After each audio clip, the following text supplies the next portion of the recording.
If you want to live on Vancouver Island, British Columbia in the next 1 to 2 years, you should pay close attention to this video.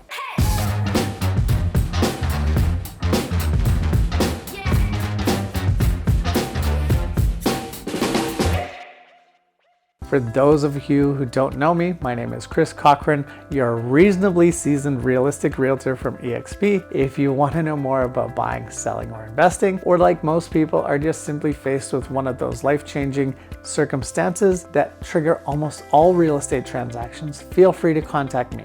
You can find my contact details in the comments below. Also, if you're not familiar with this area, I hate to burst your bubble, but let's get this out of the way. Vancouver Island is not particularly close or physically connected to Vancouver, British Columbia. So here we go with the pros. Number one, thriving culinary scene. So Vancouver Island is a food lover's paradise, from farm to table restaurants to seafood markets to local wineries and breweries. The island has a diverse and delicious culinary experience for everyone. Number two, education opportunities. Vancouver Island is home to reputable education institutions, including universities, colleges, and trade schools. Whether you're pursuing higher education or looking for educational options for your children, you'll find excellent schools and programs on the island. Number three, got a really mild climate. Vancouver Island experiences mild winters and comfortable summers thanks to the coastal location. The temperature and climate allows for outdoor activities and generally pleasant year-round experiences. Right now we're experiencing an unseasonably warm spring. Number four, wildlife and marine life. Vancouver Island is a haven for wildlife enthusiasts, from whale watching and bird watching to encounters with seals, sea lions, and otters. You'll have ample opportunities to connect with nature's fascinating creatures. I see elk all the time where I go up at Lake Cowichan. Number five, cultural diversity. Now, Vancouver Island embraces cultural diversity with a mix of different communities and vibrant multicultural events. You'll have a chance to celebrate various traditions, tastes, international cuisines, and experience the richness of different cultures. All right, so let's get into the bad stuff now.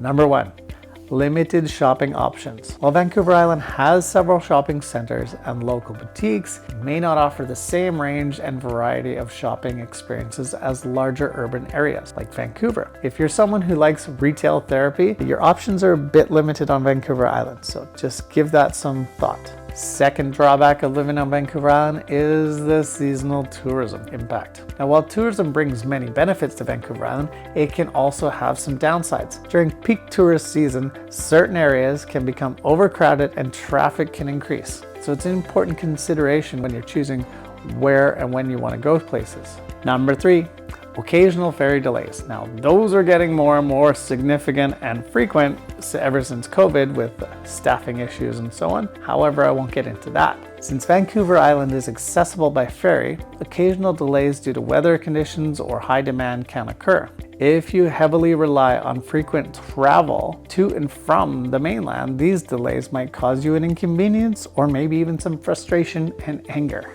Number four, limited nightlife options. Well, Vancouver Island has its share of bars and pubs and live music venues.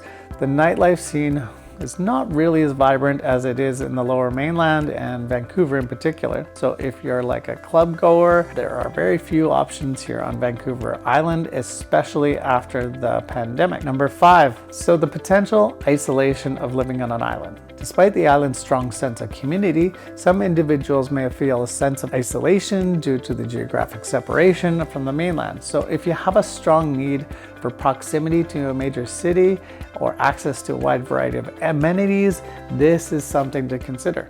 That concludes our exploration of the pros and cons of living on Vancouver Island. Remember, each person's preferences and priorities are unique, so it's crucial to carefully weigh the pros and the cons before making a decision. Vancouver Island offers a distinct lifestyle, but it may not be for everyone. As always, the highest compliment I receive is the trust you give me, the referrals you send me, and the likes and comments and shares and subscriptions. So please, just reminding you to like, comment, share, and subscribe, or send me a referral.